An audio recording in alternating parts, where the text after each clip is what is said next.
Hello everybody, it is me, Storm, and today I made the character design for White, so let's check out the original design and then we'll get right into designing her digitally. Let's go. This is the design for White, but we have a lot of changes to make because it doesn't really make sense. White is usually a color that means purity, and her outfit's not working at all. It's a skirt and a jacket and she's got this curly hair and it just doesn't work. And so we have a lot of changes to make to our design, so let's get right to it. And off to the computer we went to make the final design for the color White. So before designing her final design, I looked up what white means, and when I was looking, I saw purity, innocence, clean, which all makes sense, angel, but then I also saw virginity. So apparently the color white represents virginity, so it's, a little weird, but alrighty then. So the character I'm designing on screen now is not what I did for the final character. You see I'm doing a smaller one right here, and this ends up being what I went with. With that first design, I did the curly hair just because I wanted it to look somewhat like the original design, keep some part incorporated into it, but I ended up not really going with that, and honestly the first design was not good. It sucked. I had it just didn't work in any way whatsoever.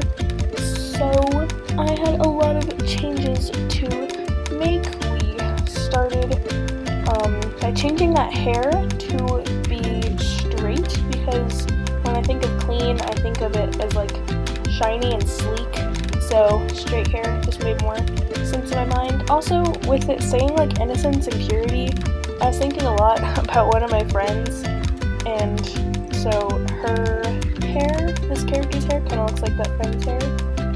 So yeah, I made her tall, much taller compared to the black character, and I finally remembered what the black character's name was. It was Tanya, I think is how I decided the pronunciation would be. I don't have a character for White. Hold on, wait, I'm gonna find one. Alright, I think I'm gonna call her Erin. There's not really a specific reason other than the fact that I like Erin, and I guess it kind of sounds like angel, and since angels are represented by the color white, it kind of, makes sense.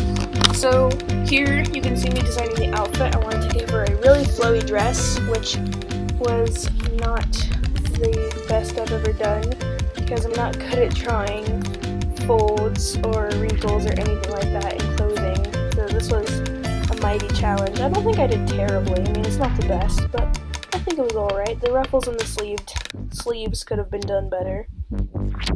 But, it was good enough.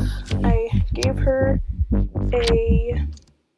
a belt because her outfit was a little boring, and I was gonna make it look like the belt was cinched, but I ended up hating how that looked, so I didn't do that. And here I gave her the long blonde hair, and I gave her lips, and not a lot of my characters have lips, just some of them.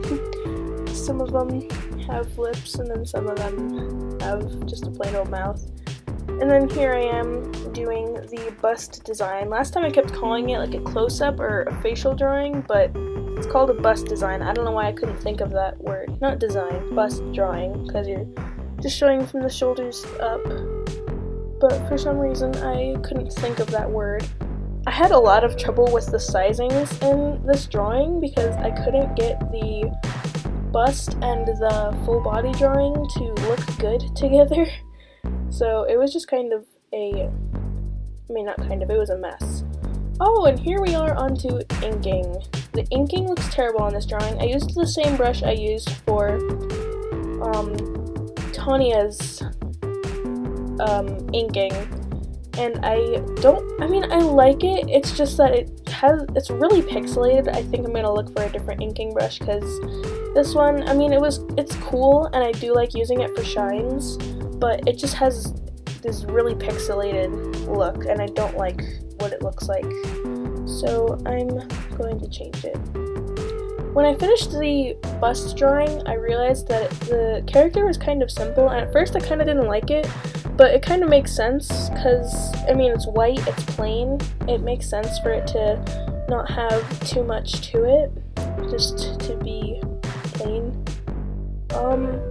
I gave her the long dress because it kind of reminded me of a ghost, and that's also kind of why I made it flowy, because it's like a ghost, and I don't know if you've noticed this, but ghosts tend to be white, so yeah, it made sense in my mind for this design. Here I am inking the flowing part of the dress, and I did my best. I really don't do inking a lot. You might notice that her arms are super duper thin, and it's because I wanted some contrast with Tanya's character, because she was very thick, for lack of a better word, and since black and white are opposites, I wanted them to be opposite.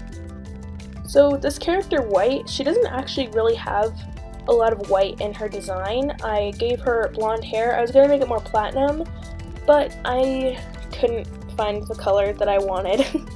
I gave her darker skin just because I thought that if I gave her light skin against her light outfit and hair and everything, it would just look weird. So I gave her dark skin, and then I was gonna go for gray with the dress, but I decided to go for an off-white, and I spent a while trying to find the color, but I finally found it. And then I started mixing in some black because I wanted it to be darker for the shading where the ruffles are, but it ended up just looking like the exact same color anyways. It didn't even matter. I made her eyes a light gray, I think. Yeah, I did. I made it a light gray because I could have done like blue or something, but I wanted to go with something closer to white, so I did a light gray. Although I wish I made that gray lighter. I think it would have made more sense. I wanted to do the background before I did the shading because I was originally planning on shading with gray, and I thought it would have been a little weird to see. I did this one similar to how I did the background on the last one, where I put the blocks behind them and then redid the gradient, but instead of going from dark in, like I did on the outside one, I went light in, and then I blended it all out, although I think I could have done a better job blending.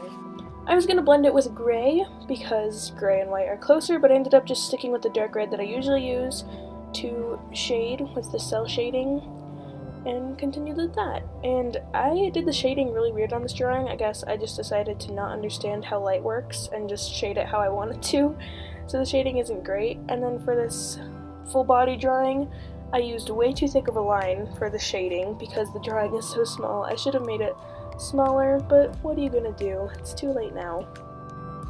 And as you can see, now that it's fully colored, there really is like no white in her design at all. It's this off-white yellowy color, and then the light blonde hair, and then the gray. The only part that is white are the white of her eyes and the shines, and obviously the shines are white. Every shine on all of my characters is white, so there really isn't much white in her design like there was with the black character or all the other characters will be, but white isn't really much of a color, so it's kind of hard to make a design using white that doesn't just look like it's plain. So I finished it off with my signature, and that's it. Thank you for watching.